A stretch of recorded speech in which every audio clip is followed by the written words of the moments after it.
Evidence बोला है। और जो अमेरिका का है डॉलर, डॉलर के अंदर में लिखा है the United state of America, अभी भी चालू है $1 के अंदर में। तो इसमें लिखा है this note is legal tender for the all debts public and private.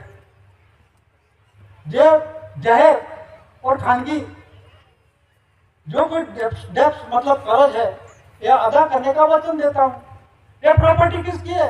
मेरे कहने का तात्पर्य first Lord of the territory, पूरा विश्व का, चाहे यूएसए हो यूएसएसआर हो, डिक्लेरेशन हुआ है कि ताज का ऑनर का मालिक धनी and establish usage of the crown, ताज का ऑनर को मालिक। तो पूरा विश्व किसी के अंदर 17 साल पर एक एनओपी क्राउन ताज के अंदर में ये पूरा विश्व चल रहा है। और ये जो विश्व के अंदर में डिक्लेरेशन हुआ है उसमें है जीआरआई, उसमें ये 10 रुपीज करेंसी के अंदर में जीआरआई रखा। जो अंग्रेज का सोलो दुनिया पे पूरा वर्ल्ड पे उसका शासन था, तो GRU को क्यों नहीं किया? GR इंग्लैंड क्यों नहीं किया? क्योंकि भारत का है। कौन है? ये प्रसिद्धि है 869 के अंदर में विश्व प्रसिद्धि डिक्लेरेशन हुआ है, यूके से प्रसिद्धि हुआ है और राष्ट्रपति ने प्रसिद्धि की है, बीबी गिरी और आर वेंकटरामन ने। लेकिन ये जो ठरा होता है, यूनो से शांति के लिए किसी को साथ लड़ाई झगड़ा नहीं, यह समाज शांति प्रिय है, किसी के साथ लड़ाई झगड़ा नहीं करना चाहता और अपना परिवार के साथ पुरुषार्थ करके, कुदरती है बारिश गिरता है धरती पे काम करता है, खाता पकवाता है, खाता खिला रहे हैं। लेकिन ये आज इस परिस्थिति के अंदर में जो जुडिशियली सत्ता पावर्स है, ओएसएस है, जो सेवार्थ है, सरकार का सेवार्थ है, वो आज मालिक बन के बैठा है। और जो एलिजाबेथ ने डिक्लेरेशन किया है वो सरकार मानते हैं, मनाते हैं, लेकिन उसके पास ऐसा कोई डॉक्यूमेंट एविडेंस नहीं है, वो परसेप्टिबल एविडेंस नहीं है। ये कॉमनवेल्थ का free partnership of the wealth, Commonwealth मुक्त भागीदारी है, free partnership of the Commonwealth 80-20 के पार्टनरशिप में चल रहा है। तो इसमें जीआरआई लिखा है, जॉर्जी फ्लेक्स इंडिया। तो ये डॉक्यूमेंट्स क्या बोल रहा है? तो किसी का मन के अंदर में आएगा जीआरआई के बदले में दूसरा कोई लिख देगा। ये लीगल टेंडर है, कायदेसर का है, जो देश का व्यवहार के अंदर में जो चल रहा है। जनरल स्टैम्प, 1 रुपी करेंसी, 2 से 2000 प्रोविसिस करेंसी और revenue ticket, service ticket, postal ticket, अदालती टिकट, ये जो गवर्नमेंट ऑफ इंडिया भारत सरकार के नॉन जुडिशियल भंडार से बड़े सरकार की सरकारी ट्रेजरी में से मिलता है, कोई खानगी प्राइवेट दुकान के अंदर में नहीं मिलता, शॉप में, और उसका कोई विरोध वर्तन नहीं कर सकते। आप सर्विस करते हैं तो सर्विस करते हैं तो रेवेन्यू टिकट क्यों लगाते हैं? सर्विस करता है तो सर्विस टिकट लगाओ, लेकिन उसको मालूम ही नहीं है सर्विस टिकट क्यों नहीं लगाते। आप रेवेन्यू टिकट क्यों लगाते हैं? रेवेन्यू सर्वे का वरिष्ठ है, रेवेन्यू के अंदर में सभी आ जाते हैं, आउटबाउंड डिपार्टमेंट सभी रेवेन्यू के अंदर में आते हैं, हम सभी अंदर में आते हैं।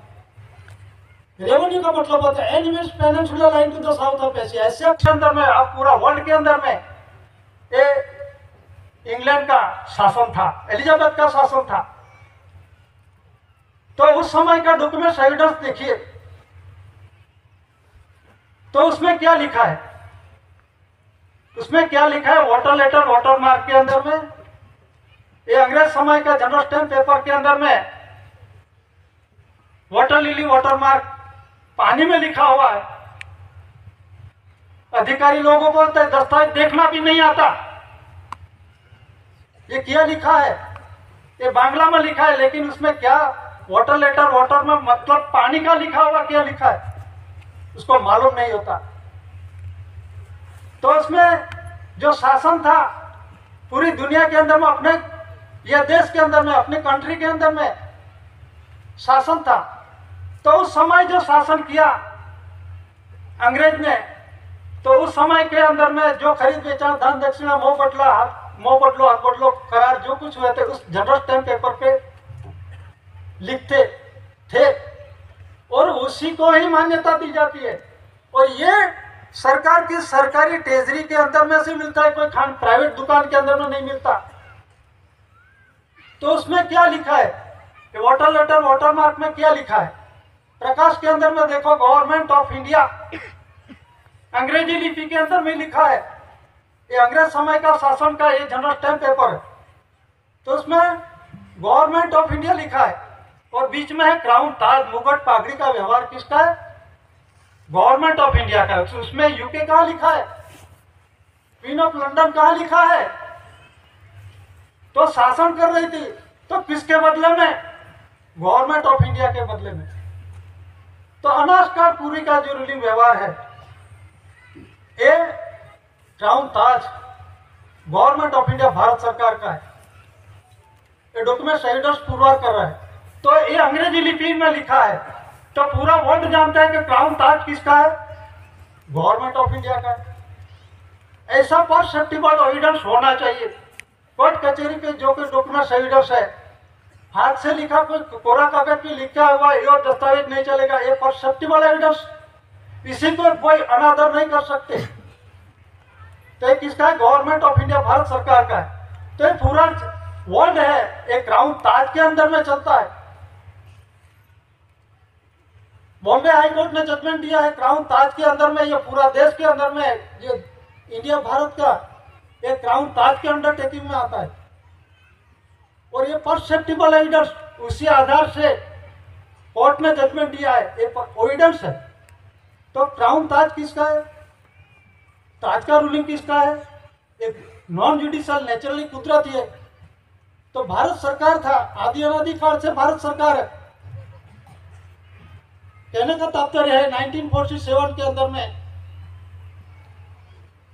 जो डेमोक्रेसी आई, डेमोक्रेसी, मोमोक्रेसी, इंडिपेंडेंट डे, स्वतंत्र दिवस, कहाँ ऐसा डॉक्यूमेंट एविडेंस पुरावा? लोकशाही डेमोक्रेसी ऐसा पुरावा का तो मान लीजिए, लेकिन डेमोक्रेसी, मोमोक्रेसी का कोई पुरावा नहीं है, कोई पुरावा नहीं है। तो ये जो स्वतंत्र हुआ, स्वतंत्र कहाँ हुआ? ये तो डोमिनियन राष्ट्र है, भारत और पाकिस्तान, ऑस्ट्रेलिया, बर्मा, ये सभी देशों, कंट्रियों, एलिजाबेथ के अंडर में टेकिंग में सभी चल रहा है। ये राज्य है, भारत राज्य, पाकिस्तान राज्य, बर्मा राज्य, ऑस्ट्रेलिया राज्य, उसी के अंडरटेकिंग में चल रहा है। लेकिन ये समाज नहीं है, ये एंटीक्राइस्ट, ऐसी पीढ़ी जात वारसाई हक दादा ने प्रसिद्ध कर दिया है। तो ये जो डेमोक्रेसी, मोमोक्रेसी थी, तो डॉक्यूमेंट एविडेंस के अंदर में